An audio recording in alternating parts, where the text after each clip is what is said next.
नमस्ते बच्चों, कैसे हैं आप सब लोग। आज हम स्टार्ट कर रहे हैं बहुत important topic that is mole concept. ठीक है, अब मोल कॉन्सेप्ट में बच्चे कंफ्यूज हो जाते हैं क्योंकि टर्म्स ही ऐसे होते हैं कि बच्चे डिफ्रेंशिएट नहीं कर सकते हैं कि वो बोलना क्या चाह रहे हैं। कभी हम लोग, क्योंकि हमने जब लास्ट लेक्चर में देखा था तो कभी हम लोग ना यू लगा देते हैं एटॉमिक मास का, कभी हम ग्राम लगा रहे हैं, क्या है कब क्या लेना है। ठीक है, तो यही हम चीज़ें करने वाले हैं और मैं कोशिश करूँगी कि आपको बहुत सिंपल तरीके से इन चीज़ों का, इन सब का मीनिंग जो है वो डिफरेंस करते करते समझाऊँ ताकि आपको मोल कॉन्सेप्ट जो है वो आपके जहन में बैठ जाए। तो मैं हूँ आपके एजुकेटर सपना आडवाणी, आप देख रहे हैं आप ही का ही चैनल सपना की पाठशाला। स्टार्ट करते हैं आज का मोल कॉन्सेप्ट सेशन। जो हमने लास्ट सेशन कवर किया था उसमें मैंने आपको बताया था अबाउट द एटॉमिक मास। याद है, एटॉमिक मास, रिलेटिव एटॉमिक मास, मॉलिक्यूलर मास, ठीक है, फिर ग्राम मॉलिक्यूलर मास, ये हमने टॉपिक्स जो है वो कवर किए थे। उसी में से ही मैं यहाँ पे एक चीज़ ले रही हूँ। अब जैसे हम लोगों ने एटॉमिक मास कवर किया हुआ है which is considered as a relative atomic mass, ठीक है, तो हमें पता है कि एटम इतना छोटा होता है कि उसको हम लोग अकेले तो वजन कर ही नहीं सकते। ठीक है, खैर कोई भी चीज़ को वजन करने के लिए वी नीड सम रिलेशन। जो मैंने आपको एग्जांपल दिया था कि आप आलू ले रहे हैं तो we are using the weighing stone to measure कि 1 kg आलू कंप्लीट हुआ कि नहीं हुआ। तो उस हिसाब से अगर हम बात करते हैं रिलेटिव एटॉमिक मास की, तो अगर मैं ये कहूँ, ठीक है, कि atomic mass of carbon is 12U। ठीक है, अब ये 12U या AMU हमने सेशन में डिस्कस कर लिया था। अगर हम ये कहते हैं atomic mass of nitrogen 14U, ठीक है, हम ये कहते हैं एटॉमिक मास ऑफ ऑक्सीजन, ठीक है, 16U, कुछ जितने भी, ठीक है, हमारे पास एलिमेंट्स हैं 118 एलिमेंट्स, हम कुछ भी ले सकते हैं। मैंने अभी हाल फिलहाल ये 3 एलिमेंट्स लिए हैं। तो अब हमें पता है कि एटम तो बहुत छोटा होता है। जब इतना छोटा एटम हो, ठीक है, तो उसको आप वजन तो कर ही नहीं सकते। And one more thing we know कि we can't touch and feel. Okay, we can't touch और फील द एटम, ठीक है, क्योंकि वो बहुत छोटा होता है। तो सीधी सी बात है कि अगर हम लोग केमिस्ट्री की बात कर रहे हैं तो we need something like some quantity, okay, जिसकी वजह से हम इन एटम्स को टच भी कर सके, फील भी कर सके और मेजर भी कर सके।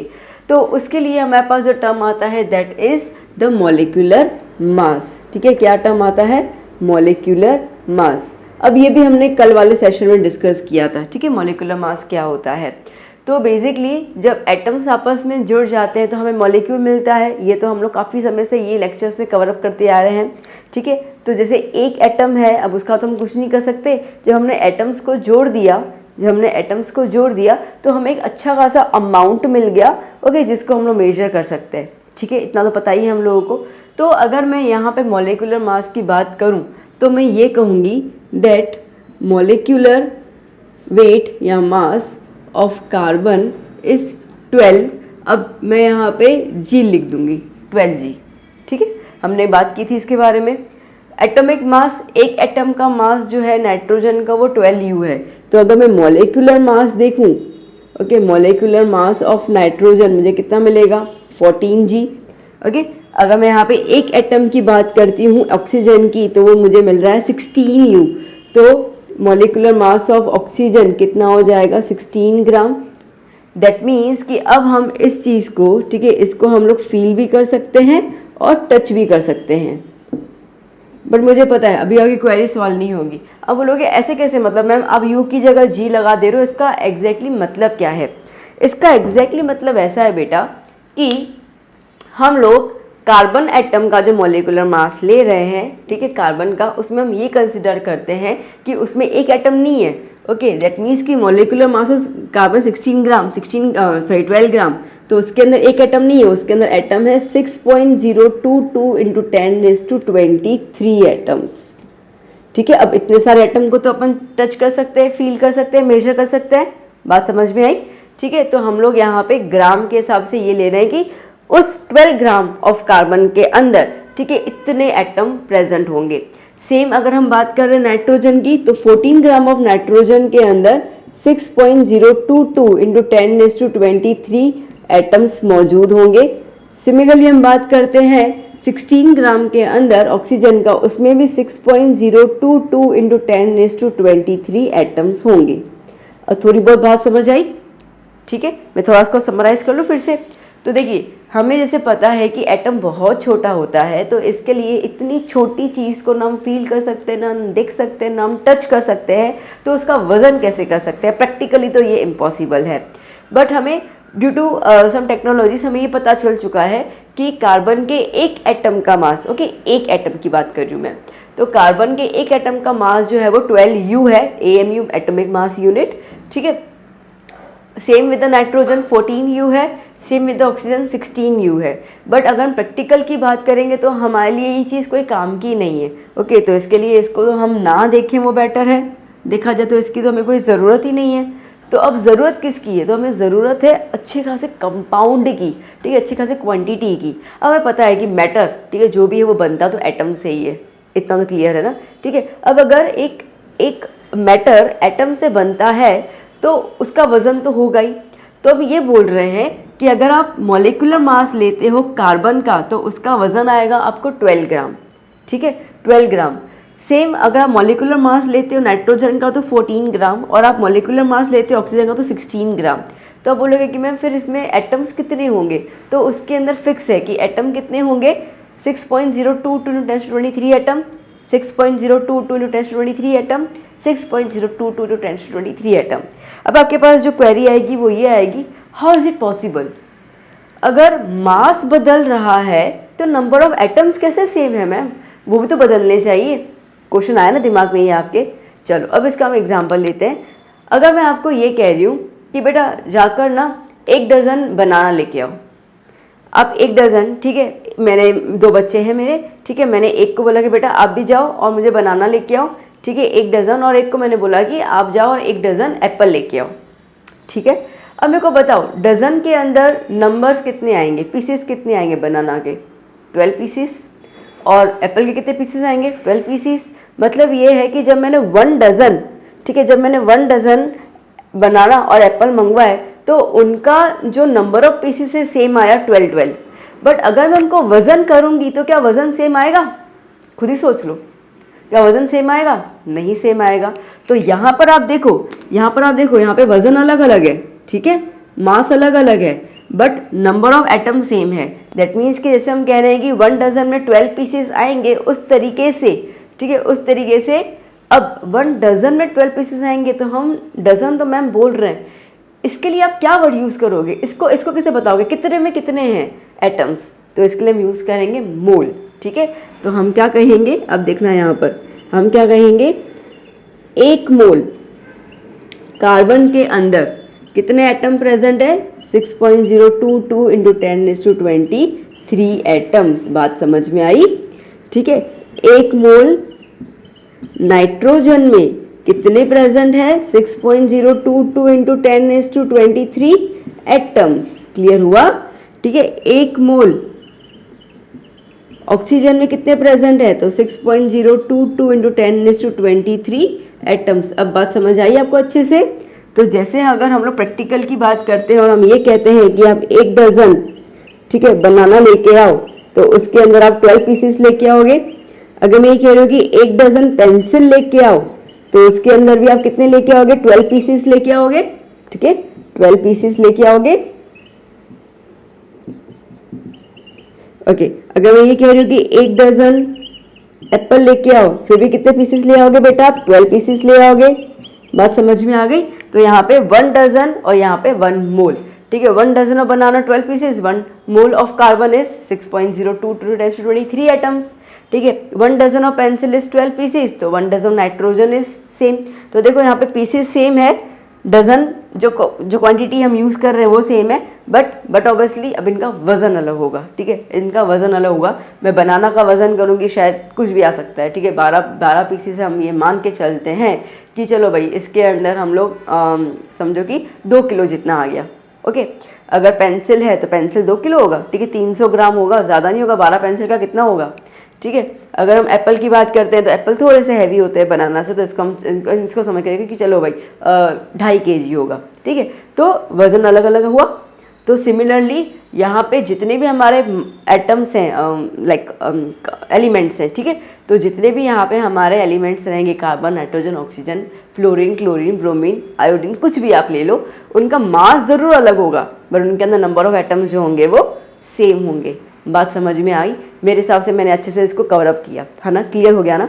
ओके, अब ये नंबर कहाँ से आया? तो खैर अभी तो खैर बहुत सारे एक्सपेरिमेंट्स हुए तो उससे नंबर आया है, बट इस नंबर को हम क्या कहते हैं वो बता दूं मैं आपको। इस नंबर को हम कहते हैं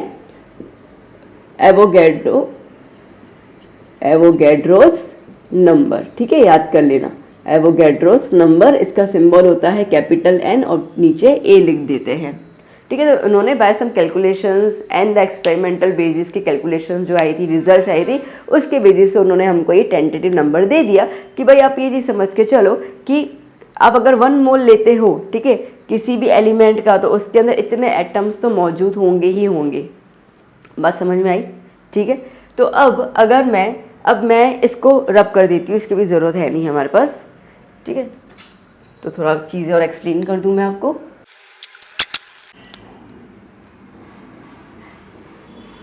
नाउ अब आप यहाँ पे ये देख लीजिए कि एवोगैड्रो नंबर जो है वो सबके लिए सेम रहेगा। तो इस हिसाब से मैं ये बोल सकती हूँ कि 1 मोल के अंदर 6.022 इंटू 10⁻23 नंबर ऑफ एटम्स होंगे। इतना क्लियर हो गया? ओके, अब 1 मोल में जो वजन होगा वो कितना होगा? तो वो होगा मॉलिक्यूलर मास, जितना भी आप निकालेंगे कितना होगा? मॉलिक्यूलर मास, ठीक है, जितना भी आप निकालेंगे, जैसे हमने यहाँ पे निकाल दिया हुआ है। ओके, ये सिर्फ एलिमेंट के लिए नहीं होगा, कंपाउंड्स के लिए भी होगा, ठीक है। तो मॉलिक्यूलर मास निकालना तो खैर अभी वैसे सीखा होगा, बट चलो कोई बात नहीं, 1-2 हम एग्जाम्पल देख ले तो you will get the idea कि मॉलिक्यूलर मास निकालना कैसे है। इतना समझ में आ गया बच्चों? सॉरी, ठीक है। तो इस तरीके से हम लोग मोल कॉन्सेप्ट को क्लियर करते हैं। मेरे हिसाब से आपको सारी की सारी पिन पॉइंट्स जो है वो दिमाग में बैठ गई, ठीक है।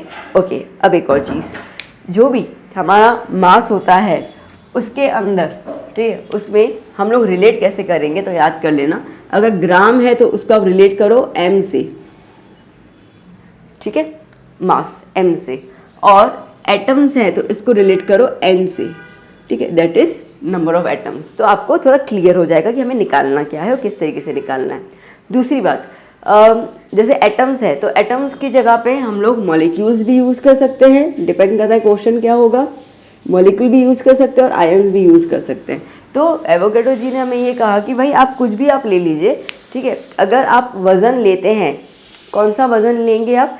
जो, ठीक है, जितने number of atom proton neutron उसका मौजूद होंगे उसका जो वज़न लेते हैं किसी भी एलिमेंट का, तो वो वज़न जो आप लेंगे उनके अंदर 6.022 इंटू 10⁻23 नंबर ऑफ एटम्स भी आप बोल सकते हो, मॉलिक्यूल्स भी आप सब बोल सकते हो और पार्टिकल्स भी आप बोल सकते हो। अब आपको याद होगा हमने जो कल का सेशन देखा था उसके अंदर पता फॉर्मूला यूनिट मास लास्ट में हमने कवर किया था। मैंने बताया था कि फॉर्मूला यूनिट मास जो है वो हम लोग आयंस के बेसिस पे जो कंपाउंड बनता है उसके लिए यूज़ करते हैं, ठीक है। तो अगर मैंने NaCl ले लिया और उसमें मैंने 1 मोल NaCl ले लिया तो बोलेंगे कितने पार्टिकल है उसमें, तो आयन से मिलकर बना हुआ है तो दैट मीन्स पार्टिकल से आयंस की बात करेंगे।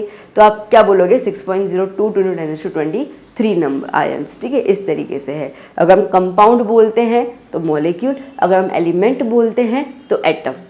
बात समझ आई? देखो कंफ्यूज मत होना। अगर हम एलिमेंट की बात करते हैं तो हम लोग 6.022 इंटू 10⁻23 के लिए एटम्स का वर्ड यूज़ करेंगे।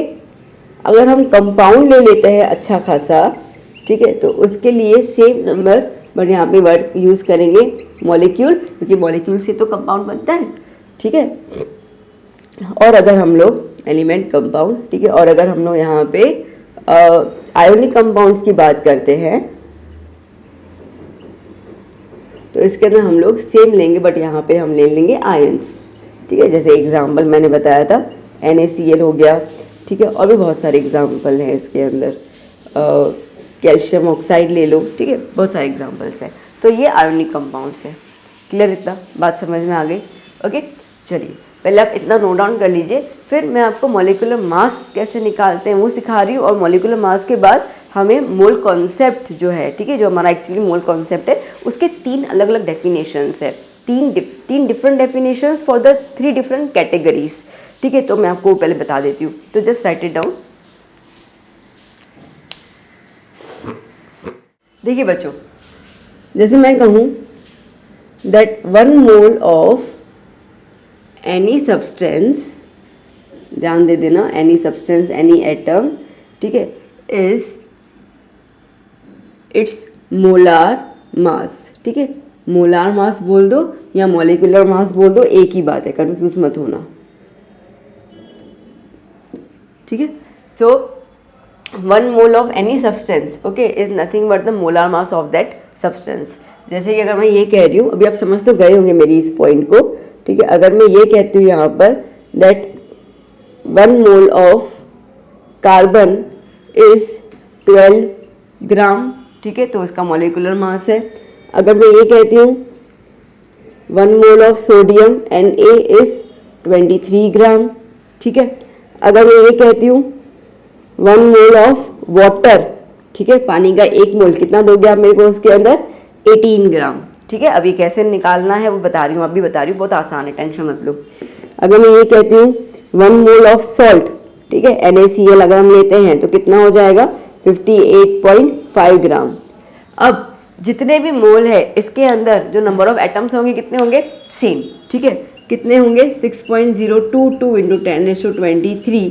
अब यहाँ पे मैंने एलिमेंट लिया है तो मैं एटम का वर्ड यूज़ करूँगी, ठीक है। ये भी कितना हो जाएगा, 6.022 इंटू 10⁻23 एटम्स, ठीक है। अब जैसे पानी है तो 18 ग्राम अच्छा खासा दिखेगा, okay, that is a compound हो गया ये, तो मैं क्या लिखूंगी, 6.022 इंटू 10⁻23 मॉलिक्यूल्स, ओके। अब NaCl जो है वो कंपाउंड है, तो अब इसका मॉलिक्यूल या आयंस कुछ भी लिख सकते हैं, तो 6.022 इंटू 10⁻23 मॉलिक्यूल्स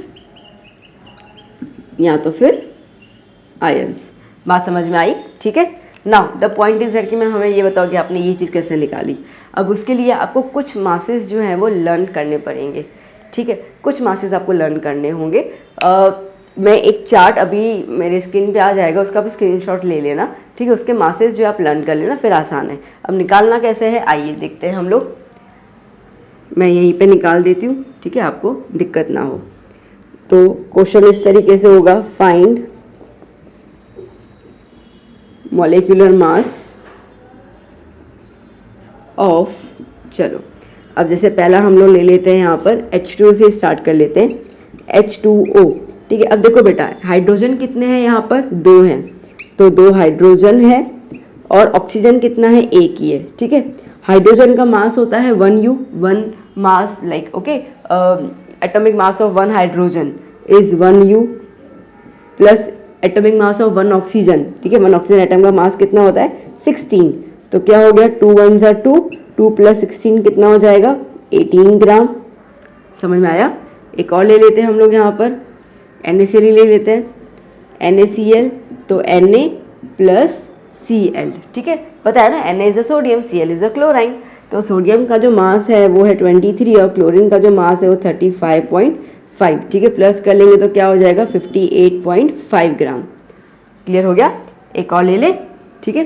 तो अब जैसे मैं यहाँ पे लूँ कौन सा, H2SO को ले लूँ, H2SO4, ठीक है। अब देखो बेटा, हाइड्रोजन कितने हैं, 2 हैं, तो 2 हाइड्रोजन एटम प्लस करेंगे, सल्फर 1 ही है, और ऑक्सीजन कितने हैं, 4 हैं, तो 4 ऑक्सीजन प्लस कर लिए, ठीक है। तो हाइड्रोजन 1, सल्फर के कितने होते हैं, 32, ओके, और ऑक्सीजन कितना होता है, 16। चलिए, तो 2 1 2, 2 प्लस 32 एंड 16 4 से कितना हो जाएगा, 64, प्लस कर लें हम लोग, okay, 64 plus 32 is 96, 96 plus 2 is 98, 98 ग्राम पर मोल, ठीक है, ये चीज़ को ध्यान देना, 98 ग्राम पर मोल। यहाँ पे भी 1 मोल की बात हो रही है, यहाँ पर भी 1 मोल की बात हो रही है, ठीक है। तो अब इसका मतलब ये है कि मैं आपसे ये कहूँ कि बेटा ज़रा केमिस्ट्री लैब में जाना, ठीक है, और मुझे 1 मोल ऑफ नमक, ठीक है, ला के दो। तो अब मैंने आपको बोला 1 मोल ऑफ सॉल्ट ला के दो, तो आप क्या करोगे, ठीक है, आप 58.5 ग्राम जितना वजन करके मुझे दोगे, बोलोगे मैम ये आपका 1 मोल है। अब बात समझ में आई, ठीक है। तो molecular mass is nothing but कि हम लोग ये बोलते हैं कि एक मोल के अंदर वजन अलग अलग हो सकता है। मैंने स्टार्टिंग में बोल दिया 1 मोल के अंदर, जैसे 1 डजन के अंदर केले का वजन अलग होगा, एप्पल का वजन अलग होगा, पेंसिल का वजन अलग होगा, पोटैटोज का वजन अलग होगा। तो इस हिसाब से 1 मोल के अंदर इन सब का वजन जो है वो अलग अलग होता है। बात इतनी समझ में आ गई, ठीक है। बट हाँ, अगर आपको प्रैक्टिकली बात करते हैं तो आपको जब ये कहा जाए कि 1 मोल आप उठाओ, तो 1 मोल में कितना वजन आपको उठाना है उसको हम कहते हैं मॉलिक्यूलर मास, ठीक है। तो वो हम लोग इस तरीके से एटॉमिक मासेस को प्लस करके निकालते हैं, एटॉमिक मासेस को प्लस करके हम निकालते हैं मॉलिक्यूलर मास। अब क्लियर हो गया, समझ में आया बेटा अच्छे से, ठीक है। तो दैट इज नथिंग बट ग्राम पर मोल, ओके। अब अगर मैं आपसे ये कहती हूँ कि जाओ बेटा जाओ, जा मेरे राजा, ठीक है, और मेरे लिए 1 मोल कैल्शियम कार्बोनेट लेके आ, ठीक है। अब आप समझ चुके होंगे कैसे करना है और कितना लेके आना है, ठीक है। जिनको समझ में आ गया pause the video, find out the answer, मुझे बताओ कि मैम हम इतना आपके लिए लेके आएंगे। अदरवाइज यहाँ पे ध्यान दो, एक और एग्जाम्पल कर लेते हैं। Now Ca is the calcium, ठीक है, C is the carbon and O is the oxygen, जो 3 मौजूद है, ठीक है। जो नीचे वाला नंबर होता है वो उसी एलिमेंट के लिए एप्लीकेबल होता है। तो कैल्शियम का होता है मास 40, कार्बन का 12 और ऑक्सीजन का तो 16, ठीक है। तो कितना हो जाएगा 40 + 12 + 48, ठीक है। चलो 48 + 12 कितना हो जाएगा 60, 60 + 40 कितना हो जाएगा 100। तो आप मुझे 100 ग्राम पर मोल, ठीक है, ला के दोगे। इसका मतलब कि आप मेरे को बोलोगे लीजिए मैम आपका 1 मोल कैल्शियम कार्बोनेट आपके सामने हाजिर है, और जब मैं वजन करूंगी तो मैं देखूंगी आप मुझे दे रहे हो 100 ग्राम। बात समझ आई अच्छे से अभी? तो मॉलिक्यूलर मास कैसे निकालना है क्लियर हो गया। Molecular mass is nothing but the molar mass, molar mass is nothing but the 1 mole of any substance. किसी भी एक सब्सटेंस का 1 मोल आप लेते हो, मतलब कि उस सब्सटेंस का आप मास जो है वो फाइंड आउट कर लेते हो, और उस मास के अंदर कितने नंबर ऑफ एटम होने चाहिए इतने ही होने चाहिए, इसमें कोई चेंजेस नहीं आएंगे। अगर आपका 1 मोल है, मोल 1 है तो इसमें उतने ही होंगे। अगर आप मोल यहाँ पे चेंज कर रहे हो, 2 मोल ले रहे हो, 2.5 मोल ले रहे हो, आधा मोल ले रहे हो, तो बट ऑब्वियसली फिर ये चेंज हो जाएगा। तो हम लोग 1 मोल की बात कर रहे हैं। जैसे हमने 1 डजन के 12 पीसेस की बात की, तो अगर मैं आधा डजन बोलूँगी तो आप 6 पीसेस लेके आओगे, अगर मैं 2 डजन बोलूँगी तो आप 24 पीसेस लेके आओगे बनाना के, ठीक है ना। तो उस हिसाब से अगर ये मोल चेंज होगा तो नंबर ऑफ एटम चेंज हो गए, बाकी 1 मोल के हिसाब से सेम नंबर ऑफ एटम्स, फिर आप वो एलिमेंट के फॉर्म में लो, कंपाउंड के फॉर्म में लो या आयंस के फॉर्म में लो। डन, क्लियर अच्छे से, ठीक है। चलिए अब आप इसको लिख दीजिए, फिर हम चलते हैं नेक्स्ट कॉन्सेप्ट की ओर।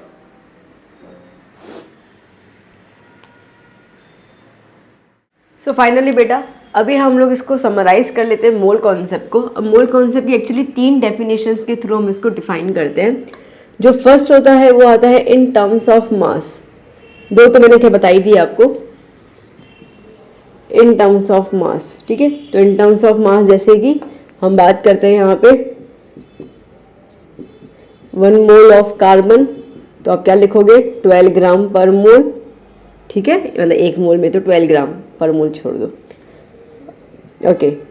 1 mole of okay oxygen atom, तो क्या हो जाएगा 16 ग्राम।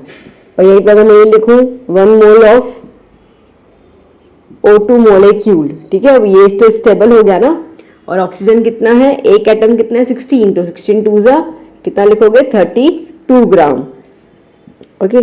जैसे मैं लिखूं 1 मोल ऑफ NH3 गैस, तो NH3 मोलेक्यूल कितना हो जाएगा इसके अंदर, N का होता है 14, हाइड्रोजन का एक और मल्टीप्लाई बाय 3 करेंगे तो 3, तो 1 3 जा 3 कितना हो जाएगा 17, ठीक है। क्लियर हुआ इतना? चलो तो बेसिकली मेरा जो बोलने का मतलब ये था कि हम लोग मोल कॉन्सेप्ट तो एक तो मास के फॉर्म में डिफाइन कर रहे हैं, दूसरा हम डिफाइन करेंगे इन टर्म्स ऑफ एटम्स, ठीक है। जैसे कि 1 मोल ऑफ कार्बन एटम, अब कार्बन एटम के 1 मोल में कितने एटम्स होंगे, अब ये तो हमारा यूनिवर्सल ही है 6.022 × 10⁻23, ठीक है। अगर हम बात करते हैं 1 मोल ऑफ ऑक्सीजन एटम, तो कितना हो जाएगा सेम 6.02 × 10⁻23 एटम्स। ठीक है, अगर हम बात करते हैं 1 मोल ऑफ O2 मॉलिक्यूल या O2 गैस, ठीक है, तो कितना हो जाएगा 6.022 × 10⁻23। यहाँ तो फिर 1 मोल ऑफ NH3 मॉलिक्यूल, तो कितने नंबर ऑफ एटम्स हो जाएंगे इसके अंदर 6.022 × 10⁻23। ठीक है, तो दो तो अपन ने डिस्कस भी कर लिए थे। खैर, तो मास के हिसाब से ये हो गया, एटम तो फिक्स ही होता है, एक मोल के अंदर 6.022 × 10⁻23, that is Avogadro number, fix है। ठीक है, अब तीसरा मैं यहाँ लिख देती हूँ। तीसरा होता है in terms of volume, in terms of volume. अब बेटा जी देखो, वॉल्यूम बेसिकली यहाँ पे हम बात करेंगे गैसियस की, क्योंकि देखो गैसियस जो होते हैं, जो गैस होते हैं, ठीक है, ऑक्सीजन गैस हो गया, अमोनिया गैस हो गया, ओके, तो ये जो गैस होते हैं, कार्बन डाइऑक्साइड गैस हो गया, तो बेसिकली अगर हम उनके एटम्स को कंबाइन करेंगे तो गैसियस से वो लिक्विड स्टेट में आ जाते हैं। ठीक है, और हमें पता है कि liquid and gas they both are in the fluid nature, तो बट ऑब्वियसली उसके अंदर हम लोग वजन जो है वो ग्राम थोड़ा सा कम यूटिलाइज होगा, क्योंकि हमें वो सॉलिड फॉर्म में कम मिलेगा। तो हमें पता है, ठीक है, जैसे पानी होता है तो हम उसको लीटर के फॉर्म में बोलते हैं ना। ठीक है, यहीं पर ही अगर हमारे पास कोल होगा तो उसको हम वजन करेंगे, ठीक है, मास हो गया सॉलिड। तो यहाँ पर गैस और लिक्विड, अपन गैस की खैर बात कर लेते हैं, तो गैसेस फॉर्म के अंदर जो भी हमारे पास एलिमेंट्स रहेंगे या मॉलिक्यूल्स रहेंगे, तो उनको हम लोग वॉल्यूम में ही सीधी बातें मेजरमेंट करेंगे। तो क्या होता है, ये चीज़ हमें याद कर लेना, ठीक है, कि इन गैसेस ओके, जो वॉल्यूम होगा, the volume of gas at standard temperature and pressure, STP, standard temperature and pressure is always 22.4 liters। ठीक है, तो अगर मैं ये कह रही हूँ 1 मोल ऑफ ऑक्सीजन गैस, तो 1 मोल ऑफ ऑक्सीजन गैस में वजन तो यही रहेगा 32 ग्राम। ठीक है, नंबर ऑफ एटम्स भी यही होंगे 6.022, बट अगर हम उसको वॉल्यूम में जनरलाइज करेंगे तो आपको उसका हमेशा वॉल्यूम कितना आएगा 22.4 लीटर्स। ठीक है बेटा, अगर हम बात करते हैं यहाँ पे 1 mole of carbon dioxide gas, ठीक है, तो उसके अंदर भी क्या हो जाएगा 22.4 लीटर्स। तो ये 3 फॉर्म में हम मोल कॉन्सेप्ट को डिफाइन करते हैं। इतना क्लियर हो गया? ठीक है, समझ आ गया अच्छे से? ईजी है ये, तो अपन ने काफ़ी डीप में डिस्कस किया था। इसमें तो सिर्फ गैसेस का ही अपने को लेना है, मैं इसको अच्छे से लिख दूँ। ठीक है, ये अपने को सिर्फ यहाँ पे गैस के केसेस ही लेने हैं यहाँ पर। ठीक है, वॉल्यूम तो उसी में ही आता है, तो इसको आप नोट डाउन कर लीजिए। फिर हम लोग थोड़े बहुत एग्जाम्पल्स कर लेते हैं, ताकि आप, क्योंकि जब तक एग्जाम्पल नहीं दिमाग में घुसता ना, ठीक है, तब तक हमको ये थ्योरी पोर्शन इतना परफेक्टली समझ नहीं आता। तो एग्जाम्पल तो ज़रूरी है ही हम लोगों के लिए, तो जस्ट नोट इट डाउन, फिर हम एग्जाम्पल्स देखते हैं। देखो बेटा, जैसे क्वेश्चन दिया हुआ है, calculate the number of moles. ठीक है, मोल्स निकालने हैं हम लोगों को इन 52 ग्राम ऑफ हीलियम एटम। चलो अब देख लेते हैं हम लोग। देखिए 52 ग्राम ऑफ हीलियम एटम। अब हम बात करते हैं हीलियम एटम की। ठीक है, तो पहले हम लोग हीलियम एटम का मॉलिक्यूलर मास निकाल दें। ठीक है, दैट मीन्स 1 मोल। ओके, तो 1 मोल ऑफ हीलियम एटम कितना हो जाएगा 4 ग्राम। ठीक है, सिंपल सी बात है, बताइए, याद है अपने को। तो 1 mole of helium atom is 4 gram.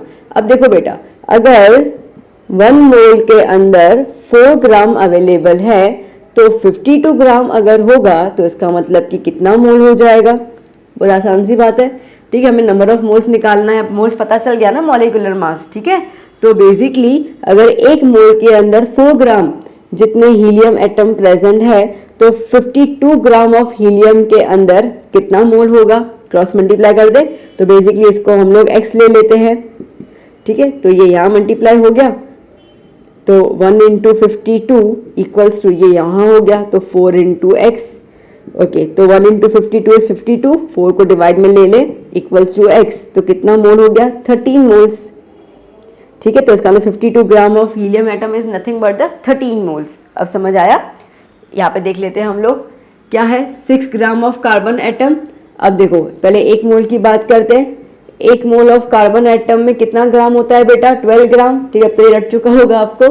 Fine, तो अब अगर हम बात करेंगे 1 मोल में अगर 12 ग्राम ऑफ कार्बन अवेलेबल है तो 6 ग्राम ऑफ कार्बन के लिए कितना मोल हो जाएगा, साफ साफ दिख रहा है अपने को, ठीक है। कितना हो जाएगा x, तो 6 1 जा 6, ये ऊपर आ गया, ठीक है। 12 इंटू एक्स, ये वहाँ चला गया, क्रॉस मल्टीप्लाई पता है ना, ठीक है। तो 6 इक्वल्स टू 12 इंटू एक्स, तो 6 अपॉन 12 इक्वल्स टू एक्स, तो 1 जा 2 जा 1 upon 2 equals to x, that means x equals to 0.5 mole, आधा मोल।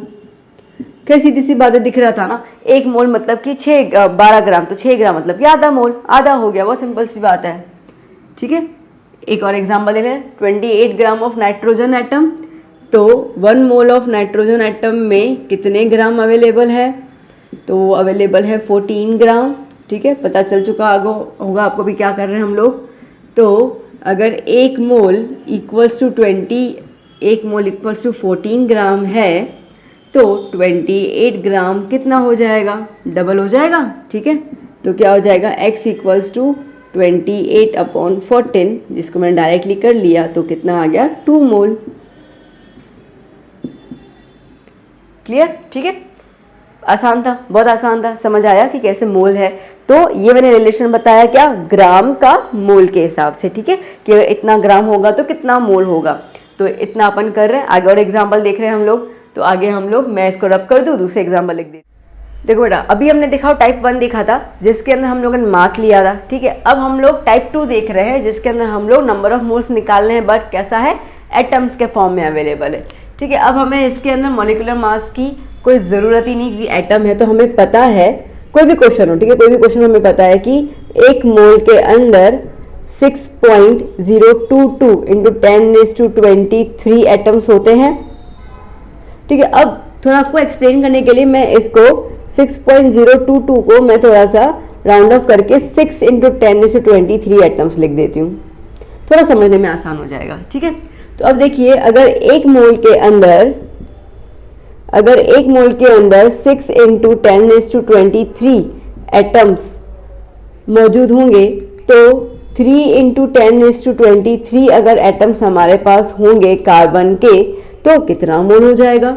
अगेन बहुत इजी है, क्रॉस मल्टीप्लाई कर लेंगे, इसकी जगह पे x लिख दें हम लोग, ठीक है। तो ये यहाँ मल्टीप्लाई हो गया, ये वहाँ चला गया, तो 1 into 3 into 10⁻23 equals to 6 into 10⁻23 multiply by x, ठीक है।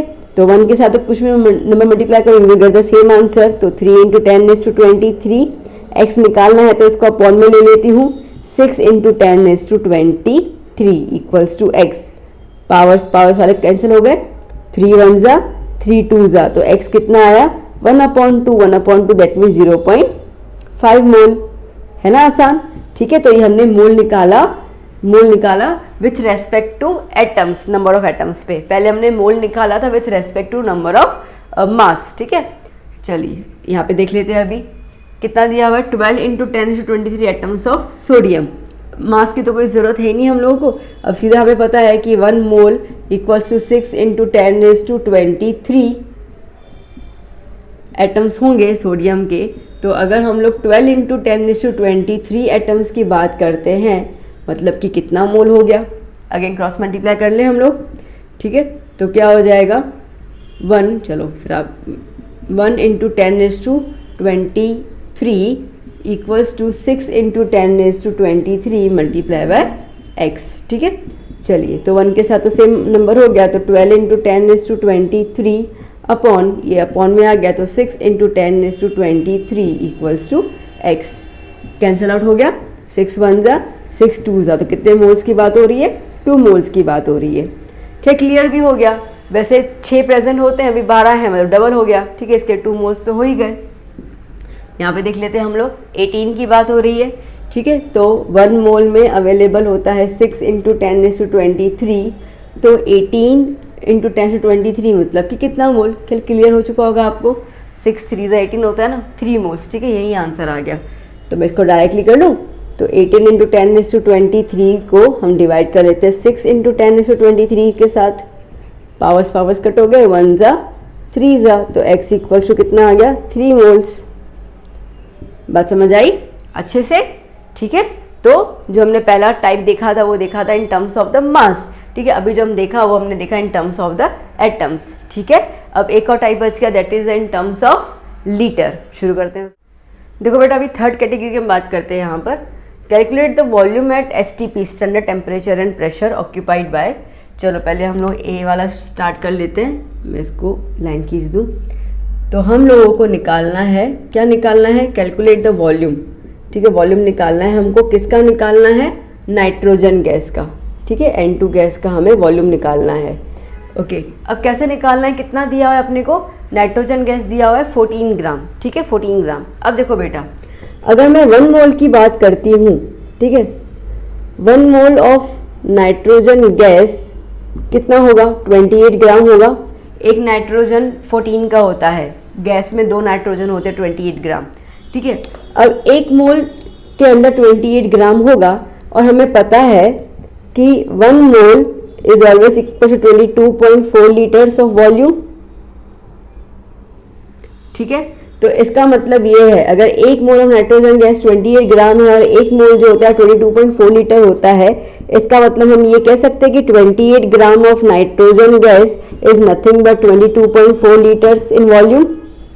Okay, 28 gram of nitrogen gas is nothing but 22.4 litres in volume. तो हमें कितना बोला गया? 14 ग्राम। तो फिर 14 ग्राम ऑफ नाइट्रोजन गैस कितना हो जाएगा लीटर्स में?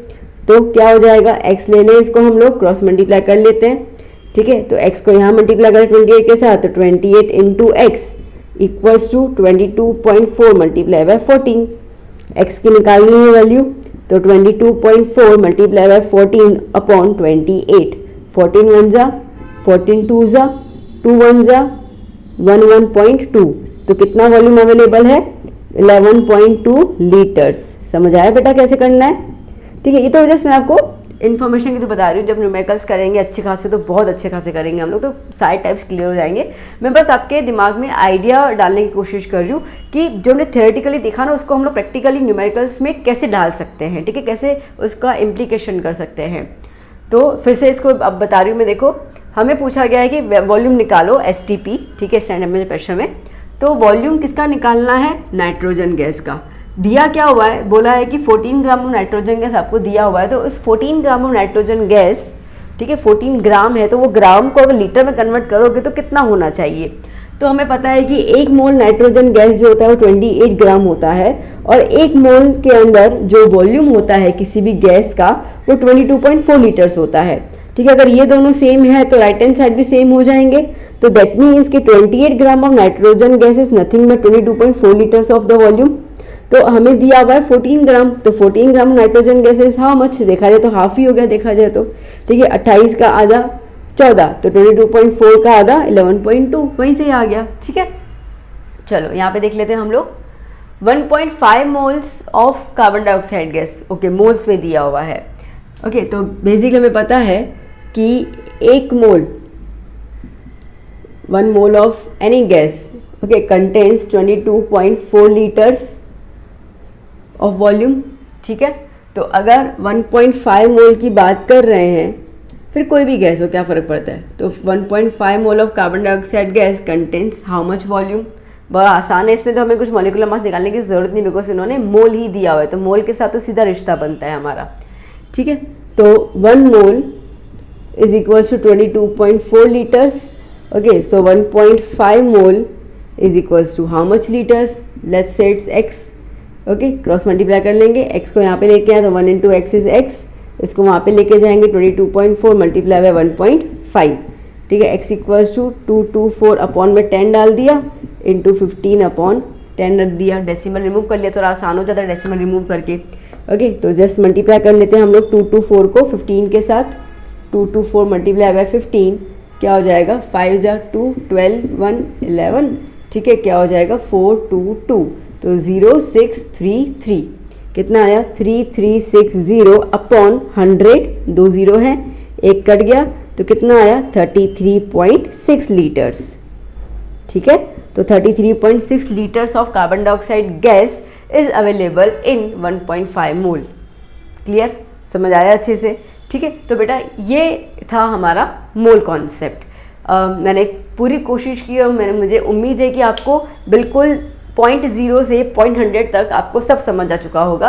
इनकेस अगर कोई डाउट रह जाता है डू कमेंट मी, मैं ज़रूर बताऊंगी, बट मुझे लगता नहीं है कि होना चाहिए, क्योंकि मैंने हर एक चीज़ को बहुत अच्छे से बाइफर्केट करके समझाया ताकि आप चीज़ों को कनेक्ट करते करते एक डॉट स्ट्रक्चर को कनेक्ट कर लो और आपको एक कंप्लीट क्लैरिफिकेशन हो जाए रिगार्डिंग द मोल कॉन्सेप्ट। अब हम लोग चलेंगे नेक्स्ट कॉन्सेप्ट में, ठीक है, जहाँ पे हम लोग मोल कॉन्सेप्ट को थोड़ा डिटेल में उसके कुछ और लाइक मोल कॉन्सेप्ट में भी जब न्यूमेरिकल्स हम करते हैं तो we need some more quantities, molarity, molality and बहुत सारी कुछ चीज़ें आती है, तो वो देखना ज़रूरी है, तो वो हम देखेंगे नेक्स्ट सेशन में। टिल देन पूरा का पूरा मोल कॉन्सेप्ट अच्छे से रिवाइज कर लो, ठीक है। नोट्स मेरे साथ बनाते गए हो तो बहुत अच्छी बात है, बना देना नोट्स, आपके लिए बहुत रेफरेंस में काम आएगा जब भी आप स्कूल में बैठे हैं, कहीं पे बैठे हैं जहाँ पे आपके पास नेटवर्क नहीं है, आप वीडियो नहीं देखना चाहते हैं कई बार, तो आपके पास जब ये हाथ से, क्योंकि अपने हाथ से लिखे हुए नोट्स की बात ही अलग होती है, अपने अपन ने लिखा होता है ना, तो वो दिमाग में सारे के सारे शब्द घुस जाते हैं, ठीक है, पता चलता है, क्योंकि वो उनके साथ हमारी फीलिंग जुड़ी होती है। तो अपने नोट्स बनाइए, अच्छे से बनाइए, ठीक है, और उसको बिल्कुल संभाल के रखिए पूरे 2 साल तक, तो आपके लिए बहुत आसान हो जाएगा हर एक चीज़ को रेफ़र करना। वीडियो अच्छा लगा हो तो लाइक ज़रूर कीजिएगा, अपने फ्रेंड्स को रिकमेंड कीजिए मेरा चैनल अगर आपको सही लगता है मेरा टीचिंग प्रोसेस, और हम मिलते हैं हमारे नेक्स्ट लेक्चर में। Till then keep learning, bye bye, take care.